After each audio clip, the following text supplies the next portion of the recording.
Boa noite, você vai ver no Brasil TV de hoje. A Fiocruz aponta uma queda na tendência de casos de síndrome respiratória aguda grave na maior parte do país. Marcelo, 6 estados ainda apresentam sinal de crescimento no número de casos graves de Covid-19. Um deles é aqui o Rio de Janeiro.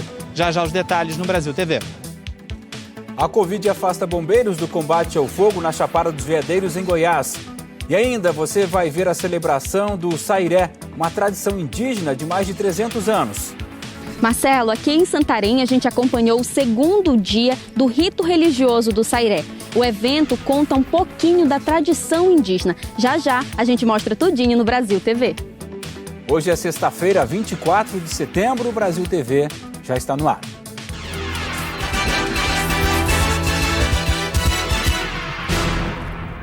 O Brasil TV começa com um boletim da Fiocruz que aponta uma queda de tendência de casos de síndrome respiratória aguda grave na maior parte do país. Mas 6 estados ainda apresentam um sinal de crescimento nos casos graves de Covid.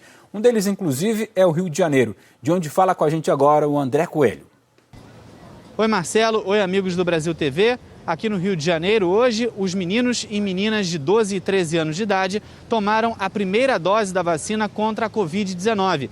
Assim, a capital fluminense chegou à última idade do calendário para vacinação, tendo em vista que a vacina ainda não está liberada para crianças. De acordo com o boletim epidemiológico da Fiocruz divulgado hoje, há uma queda na tendência de casos de síndrome respiratória aguda grave no país. Mas no curto prazo, nas últimas 3 semanas, 6 estados ainda apresentam sinal de crescimento nos casos graves: Amapá, Amazonas, Tocantins, Bahia, Pernambuco e aqui o Rio de Janeiro. Não dá para descuidar, né, Marcelo? Volto com você. Em momento algum. Vamos te contar agora que Manaus vai ter hoje à noite um show como evento teste na Arena Amazônia. A Daniela Branches nos conta. Oi, Marcelo. Esse é um show que, desde a ideia, vem sendo acompanhado de perto por autoridades de saúde do estado do Amazonas. A apresentação vai ser do cantor de Arrocha Thierry e o público é de até 3.000 pessoas, mas outras 500 vão estar trabalhando aqui hoje.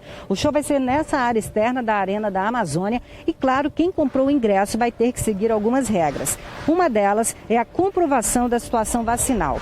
Mais de 3 milhões de doses das vacinas já foram aplicadas aqui no estado. Mas a gente lembra que Manaus já passou por 2 momentos graves da pandemia, 2 picos com muitos casos e mortes, inclusive por falta de oxigênio. O segundo pico ocorreu entre os meses de janeiro e fevereiro deste ano. Marcelo Cosme. Santa Catarina autorizou a realização de eventos com 60% da capacidade do local a partir de outubro. Bárbara Barbosa.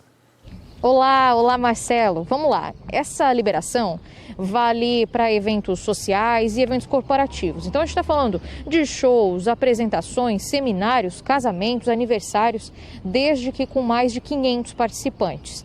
E é claro que essa retomada ela acontece com uma série de regras.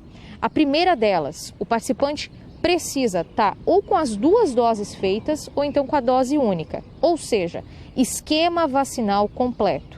Tem também a possibilidade de fazer um teste para a Covid 3 dias antes e o teste precisa, obviamente, dar negativo. Agora, indispensável para cada um desses participantes é o uso de máscara, preferencialmente a PFF2 ou essa N95 que eu estou usando. Essa retomada ela começa agora em outubro, com capacidade máxima de público em 60% e até o fim do ano, chegando até dezembro, ela alcança 80%. Então, ou seja, do dia 1º ao dia 31 de outubro, capacidade máxima em 60%. Aí do dia 1º ao dia 30 de novembro, essa ocupação do ambiente ela deve ficar no máximo em 70%. E por fim, do dia 1º ao dia 31 de dezembro, aí a ocupação simultânea do público, ou seja, ao mesmo tempo desse público, é de até 80% da capacidade. Marcelo Cosme, contigo aí no estúdio. O governo de Pernambuco anunciou que vai liberar a partir de segunda-feira eventos esportivos, incluindo partidas de futebol em estádios. Matheus Sampaio. Olá, Marcelo. Esse anúncio foi feito ontem, depois de uma coletiva feita pelo governo de Pernambuco, levando em consideração os dados mais atuais da Covid-19 aqui no estado. E aí, a partir de segunda-feira, tem uma nova fase desse plano de convivência com a Covid-19. E aí, levando em consideração muita gente que estava sentindo falta, por exemplo, de frequentar os estádios de futebol. A partir de segunda-feira, está autorizado um público de até 2.500 pessoas ou 20% da capacidade dos estádios, o que for menor. E aí a intenção do governo do estado é de aumentar esse número para 5.000 pessoas a partir do mês de novembro, também considerando 20% da capacidade. 5.000 pessoas ou 20% da capacidade do local, o que for menor. Tudo isso por causa dos números atuais da Covid-19, internações em leitos de UTI que nos últimos meses têm caído bastante e por isso o governo decidiu afrouxar um pouco mais essas medidas, desde que as pessoas continuem tendo a consciência e que elas precisam estar vacinadas e comprovar essa vacinação para poder frequentar esses locais. E como uma última notícia, o governo também informou que houve uma mudança no funcionamento de bares e restaurantes aqui no estado, que vão poder funcionar todos os dias até 1h da manhã e os shopping centers até a meia-noite. São boas notícias, a economia precisa avançar, esse plano também de convivência precisa avançar, desde que tenha a consciência de cada um para que a gente possa vencer essa pandemia o mais rápido possível. Marcelo. Salvador retomou a aplicação da primeira dose hoje. Camila Marinho. Olá, Marcelo. Aqui na capital baiana, a prefeitura voltou à aplicação de primeira dose contra a Covid-19. Também está mantida imunização de segunda dose e ainda a aplicação da dose de reforço para pessoas com 60 anos ou mais. Outra estratégia montada pela prefeitura nesta sexta-feira foi fazer uma repescagem para a vacinação de primeira dose com adolescentes com idades entre 12 a 17 anos, sem comorbidades, pessoas com mais de 18 anos, além de gestantes e puérperas. Até agora, Salvador já vacinou mais de 3.100.000 pessoas. Desse total, quase 1.200.000 já com as duas doses. Falando de adolescentes, até agora 15,5% da população com idade entre 12 e 17 anos já foram vacinadas. E uma informação importante, por decisão da CIB, o prazo para aplicação da segunda dose da Pfizer foi reduzido para 8 semanas. Eu volto contigo, Marcelo. E Maceió voltou hoje a vacinar adolescentes. Douglas França. Oi, Marcelo, isso mesmo. Maceió suspendeu há 2 dias a aplicação da vacina contra a Covid em adolescentes sem comorbidades por falta de doses. Retomando hoje. Segundo a Secretaria Municipal de Saúde, o retorno da vacinação desse público foi possível após o recebimento de uma nova remessa de vacinas. Além dos adolescentes, a capital alagoana está vacinando idosos com mais de 70 anos e pessoas imunossuprimidas com a dose de reforço. O intervalo da segunda dose para esse reforço tem que ser de 6 meses da segunda dose para os idosos. Já os imunossuprimidos devem estar com pelo menos 28 dias após terem tomado a segunda dose. A Secretaria também antecipou a aplicação da segunda dose das vacinas AstraZeneca e Pfizer em até 10 dias em qualquer um dos 8 pontos fixos de vacinação. Segundo o último balanço, mais de 700.000 maceioenses já estão vacinados com a primeira dose. Cerca de 370.000 já foram imunizados com a segunda dose ou dose única e quase 600 pessoas já foram imunizadas com a dose de reforço. É com você, Marcelo. Aracaju vai vacinar adolescentes de 14 anos na semana que vem e amanhã é dia D da campanha. Rafael Carvalho. Olá, Marcelo. Aracaju vai começar a vacinar adolescentes de 14 anos a partir de segunda-feira. O anúncio foi feito hoje pela Prefeitura, depois de alcançar mais de 50% dos adolescentes de 15 a 17 anos. E este sábado vai ser o dia D da vacinação aqui em Sergipe. A Secretaria Estadual da Saúde anunciou a data para municípios que estão com cobertura vacinal abaixo de 95% com a primeira dose. Vai ser uma grande repescagem para pessoas com idade a partir de 18 anos. Para esse público, o Aracaju terá 7 pontos de vacinação, além dos locais para a primeira dose dos adolescentes, segunda dose e dose de reforço. Marcelo? Em Campo Grande, a vacinação só vai terminar agora à noite para 5 públicos diferentes. Carla Salentim. Oi, Marcelo, isso mesmo, viu? A vacinação aqui segue até 10 horas da noite para esses 5 públicos. Dose de reforço para pessoas com 60 anos ou mais que tomaram a segunda dose da vacina até o dia 21 de maio. Reforço para quem tem alto grau de imunossupressão com 18 anos ou mais e que tomaram a segunda dose da vacina há pelo menos 28 dias. Segunda dose para quem tem 18 anos ou mais e que tomou a primeira dose da Pfizer até o dia 31 de agosto. Segunda dose para quem se vacinou com a primeira da AstraZeneca até o dia 25 de julho. E também quem recebeu a primeira dose da Coronavac até o dia 2 de setembro recebe hoje a D2. Lembrando então que a vacinação aqui vai até 10 da noite. E hoje também teve vacinação itinerante para jovens e adolescentes que são atendidos pela Secretaria Municipal da Juventude. O foco dessa ação, foram esses jovens, mas de maneira geral eles atenderam também os pais que precisavam atualizar o calendário de vacina e o movimento foi muito bom por aqui. Eu volto com você, Marcelo. A seguir, a Covid também afasta bombeiros do combate ao fogo na Chapada dos Veadeiros, lá em Goiás. Você vai conhecer também a celebração do Sairé, uma tradição indígena que tem mais de 300 anos no Pará.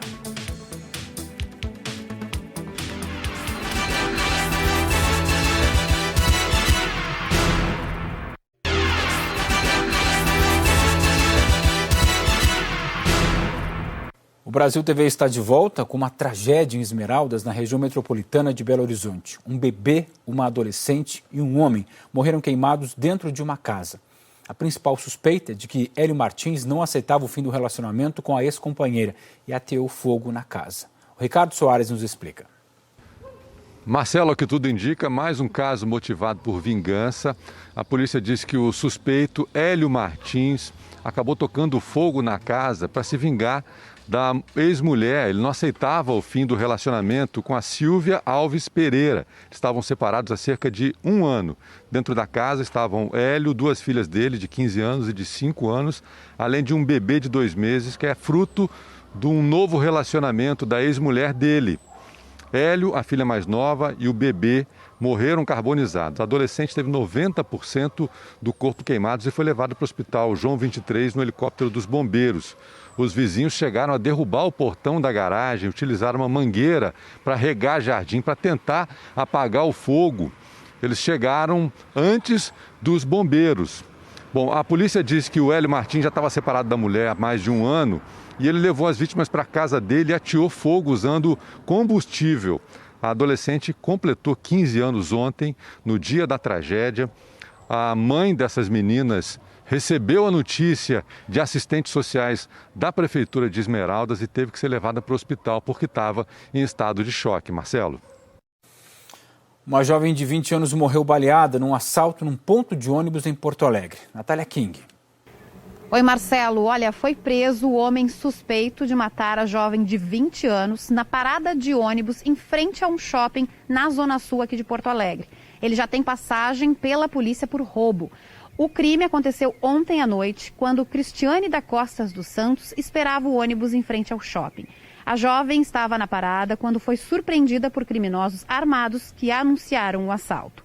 Segundo a delegada que investiga o caso, eles teriam pedido os celulares de quem estava na parada de ônibus e quando chegou na vez da vítima, ela teria ficado nervosa, se atrapalhado e demorado para entregar o aparelho.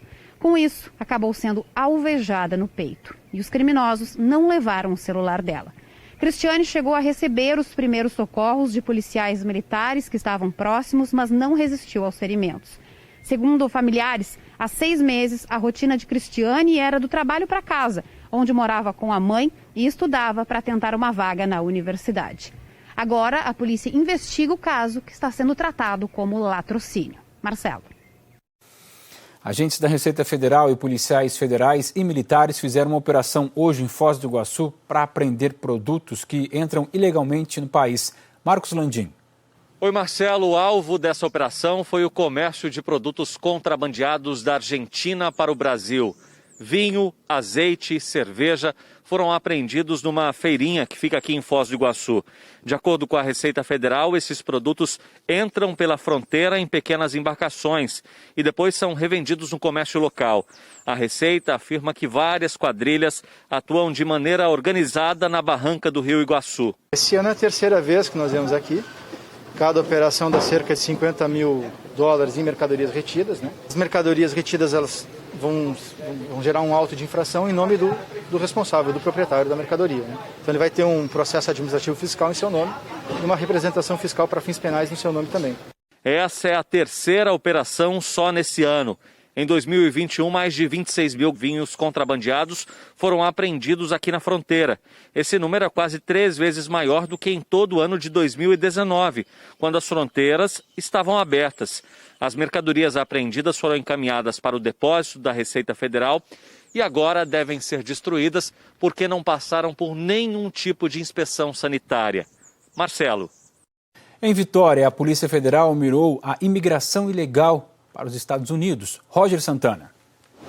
Olá, Marcelo. Segundo a Polícia Federal aqui do Espírito Santo, os investigados cobravam até 30 mil dólares por pessoa para facilitar a entrada ilegal nos Estados Unidos, por meio da fronteira com o México. Uma casa que fica no município de Fundão, na Grande Vitória, era usada como alojamento, segundo a polícia. Um local onde as pessoas esperavam enquanto era preparada a documentação, a compra de passagens e toda a transação para a entrada ilegal no país. Nessa casa havia 10 pessoas, 7 adultos e 3 crianças em condições precárias, dormindo em barracas de acampamento. Elas prestaram depoimento e, segundo a polícia, confirmaram as suspeitas.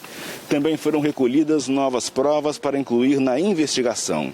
Um dos investigados já foi indiciado e preso numa outra ocasião pelo mesmo crime pela Polícia Federal de Minas Gerais.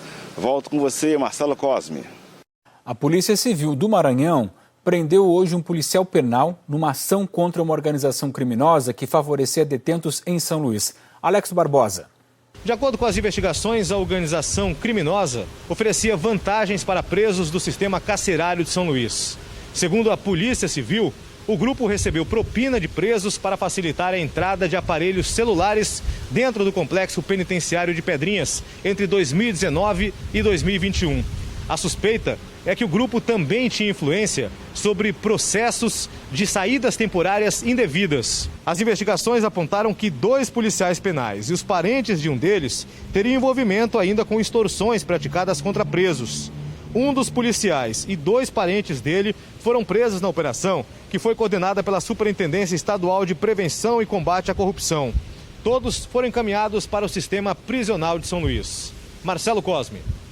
O Ministério Público denunciou 26 policiais civis acusados de integrar uma organização criminosa. Aline Oliveira.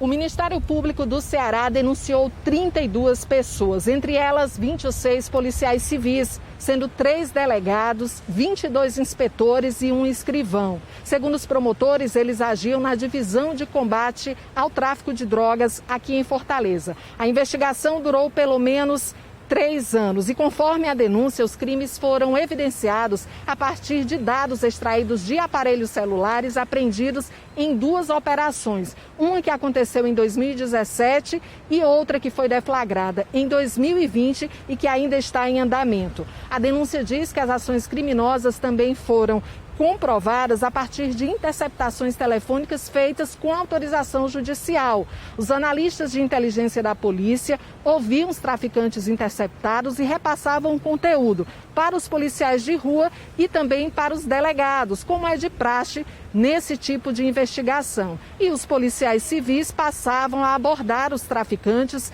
para fazer grandes apreensões de drogas e também de dinheiro para o grupo.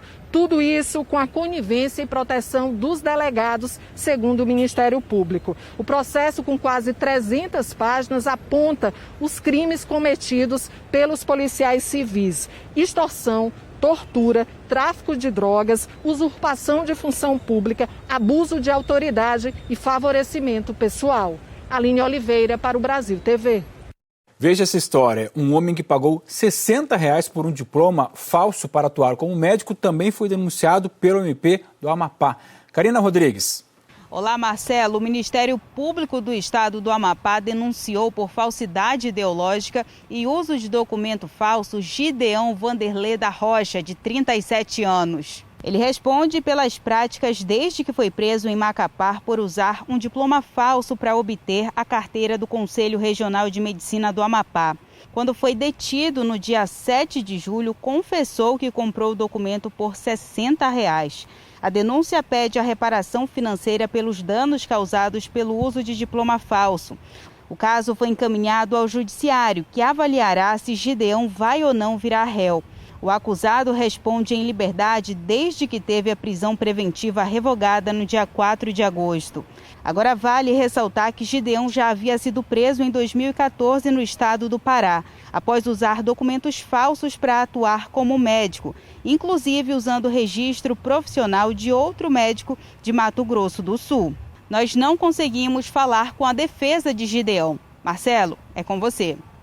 A Polícia Civil fez uma operação em Cacoal, no interior de Rondônia, contra fraudes em criptomoedas. Matheus Afonso. Olá, Marcelo. Foi deflagrada hoje a Operação Faraó, em Cacoal, cerca de 470 quilômetros da capital do estado de Rondônia, Porto Velho. A Polícia Civil daqui cumpriu 2 mandados de busca e apreensão em residências. Eles investigam crimes contra a economia popular, estelionato, lavagem de dinheiro, crime contra o sistema financeiro e organização criminosa. No cumprimento, foi apreendido notebooks, aparelhos celulares, relógios e também uma arma de fogo sem registro. O único conduzido até a delegacia, segundo a Polícia Civil, está sendo flagranteado justamente por causa da arma. O núcleo de inteligência ainda disse que a investigação iniciou alguns meses atrás e o método utilizado pelos suspeitos era o de pirâmide financeira. Eles utilizavam criptomoedas para atrair as vítimas. Eles ainda não estimaram o valor movimentado pelos integrantes do esquema, Marcelo.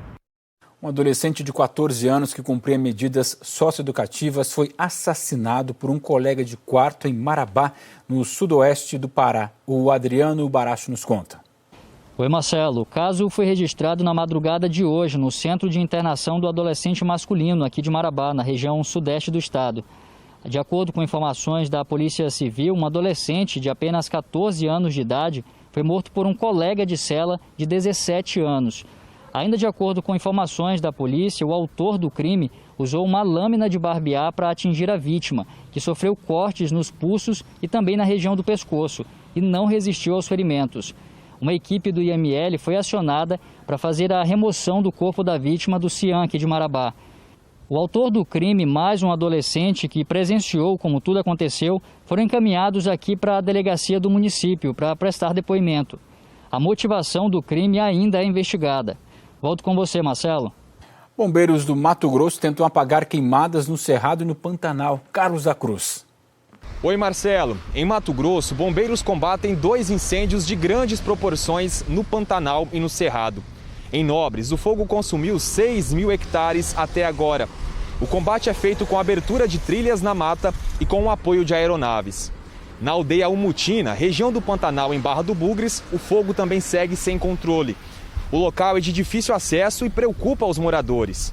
Ao todo, 64 famílias indígenas correm o risco de perder as casas com o avanço do fogo. Bombeiros de Tangará da Serra e agentes da Defesa Civil tentam controlar as chamas. Marcelo? E na Chapada dos Veadeiros, além de apagar o fogo, a coordenação da Força Tarefa tem mais um desafio: os casos de Covid entre os bombeiros. Tarciane Vasconcelos. Oi, Marcelo. Na madrugada desta sexta-feira, choveu em algumas regiões da Chapada dos Veadeiros, o que ajudou a resfriar a terra e a apagar alguns focos de incêndio. Mas ainda existe uma linha de fogo em uma região de serra, perto do município de Cavalcante. Aviões do ICMBio sobrevoam as regiões para ajudar nesse combate. O incêndio começou no dia 12 de setembro no Vale da Lua e se espalhou por vários lugares. Ao todo foram consumidos 36.000 hectares de vegetação, sendo que metade dessa área destruída fica dentro do Parque Nacional. Trabalham nesta frente 41 bombeiros militares e 160 homens e mulheres do ICMBio, brigadistas do Preve Fogo e voluntários. Pelo menos 3 bombeiros e 16 brigadistas foram afastados do trabalho com diagnóstico positivo para a Covid-19. A Polícia Civil do Estado de Goiás já abriu 5 inquéritos para investigar os responsáveis e as causas dos incêndios na região. Volto com você, Marcelo. O Sairé, tradicional festa religiosa indígena, está movimentando a vila de Alter do Chão, que fica no oeste do Pará. A Nesli Magalhães mostra pra gente. Oi, Marcelo. O Sairé, realizado aqui em Alter do Chão, no município de Santarém, este ano contou com apenas 3 dias. No primeiro dia, comunitários e visitantes desceram até a Praia da Valéria, onde fizeram a busca dos mastros. Os mastros foram trazidos para a Praia da Gurita e ficaram aguardando durante uma semana. Hoje, no segundo dia, eles trouxeram os mastros aqui para o Lago dos Botos, onde foi feita a ornamentação e o hasteamento. A ornamentação conta com frutas e bebidas e marca a fartura do povo borari, indígena aqui de Alter do Chão. E o hasteamento é feito entre uma disputa de homens e mulheres, mordomos e mordomos do Sairé. A programação segue até amanhã, marcada com um rito religioso, ladainhas e danças folclóricas culturais aqui de Santarém. A gente lembra que esse ano não há presença de público por conta da pandemia de Covid e também não vai haver o Festival Folclórico dos Botos, né? Que também é tradicional aqui de Santarém. Volto com você, Marcelo. O Brasil TV fica por aqui. O Jornal Nacional começa às 8h30, horário de Brasília. Para você, uma boa noite e um ótimo fim de semana.